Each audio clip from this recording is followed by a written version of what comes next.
We divided it into several categories, and one was children's health, safety, and education. And if you look at what we passed, starting with the fetal heartbeat bill, I mean, there's nothing more important than saving a life of an unborn child. I see where Ohio has passed a similar bill and the governor signed it. So this is a movement, thank God, across the nation now to save the unborn. So we were leading the way there. The Mississippi Center for Medically Fragile Children. So we're going to build a new center, a new healthcare center here in Jackson for those children that may not have survived injuries or disease years ago, and now medical science is allowing them to survive. They need a quality of life. So the new Fragile Children's Center is going to be built here in Mississippi. Teacher pay raise. This is the third in the last 5 years. We need really good teachers for the children. Money's not always the answer to everything, but it certainly helps a good teacher stay in the teaching profession. So we're very happy with that. Educational savings account.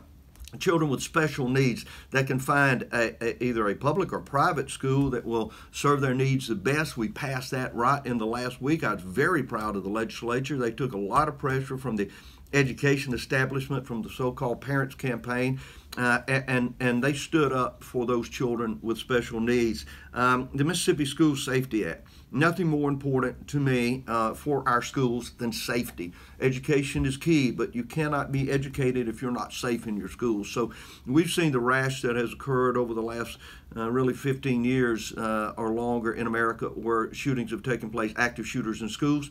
We're going to go into schools. We're going to make sure that we have a safety plan for them. We're going to teach some common sense ideas of how to protect those students and those teachers and those administrators and those workers within the school. We're going to work with our Homeland Security agency here to try to monitor social media. Because oftentimes you will get threatening accounts from students on social media before it occurs. We're going to make sure that we get officers that are in those schools. We've added additional funding for that. So overall, just an amazing session.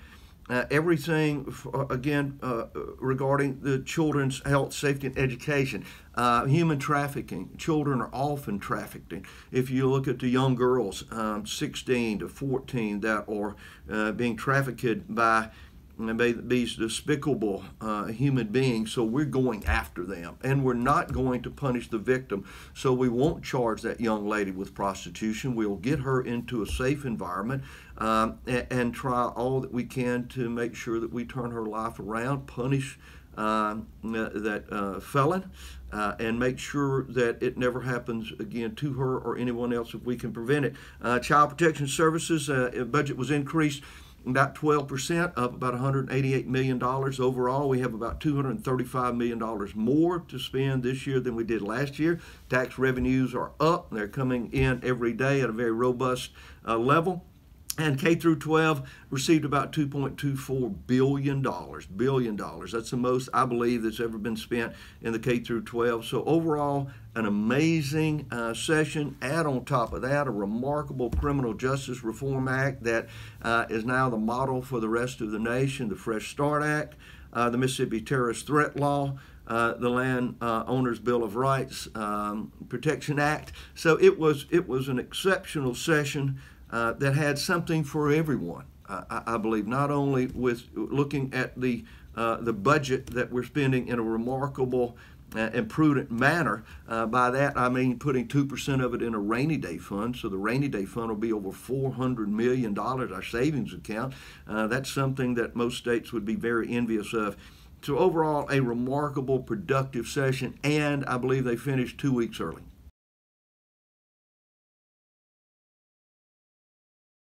I was really satisfied with what we saw in that legislative session. They went about their work in a diligent manner, particularly when it came to the budget.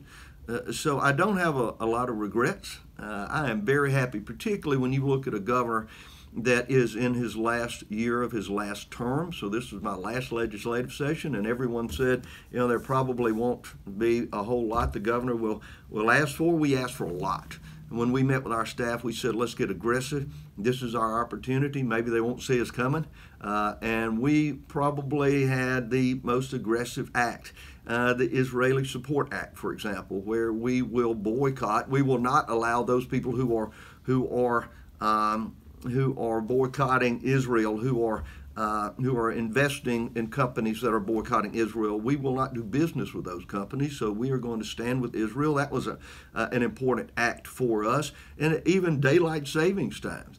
I mean, the legislature took the extra effort, and I had so many people ask me about this, and I said, yes, we'll talk to them about it. And so it says if Congress will allow the states to observe daylight savings time on a continued basis, we'll do that here in Mississippi. So, as I said, they did an outstanding job, and I'm very, very proud of the leadership in the Senate and the House.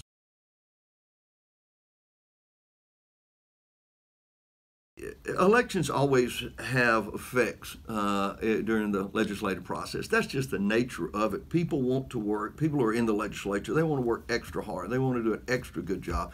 They do want to speak to the concerns of the people that are back home and voting for them. So I know we had talked about several years a teacher pay raise.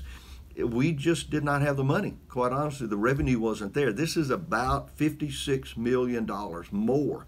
I believe it was about 4 years ago that we passed $100 million, two different fundings, $1,500 one year and $1,000 next year, $100 million teacher pay raise just 5 years ago. And so this is a $56 million cost every year. So fortunately, we have the revenue. We think it'll continue to grow.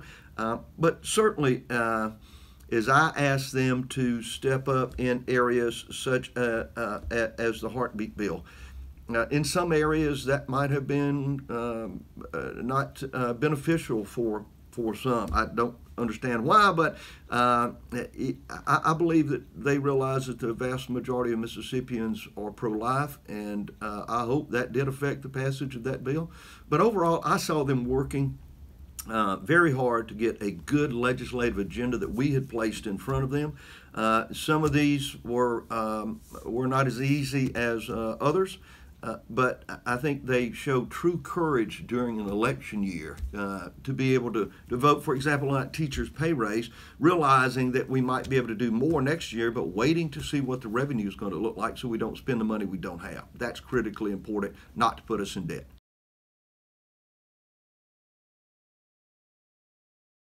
I think what we've got to continue to focus on is the children of this state.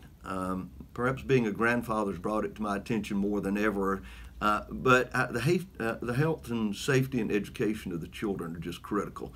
I was just talking with the director of the Board of Health this morning, the chairman of the Board of Health, about our children's health and how we can start at a very early age, looking at that early childhood education. I think we've got to put more resources earlier into it. We're putting a lot just now, for example, into child care, training those child care workers. So I would like for them to look at that. I'd like for them to work to continue to help fund the child protection services so we can get out from under that lawsuit of Olivia White. We need to get that settled once and for all and do a great job by our foster children.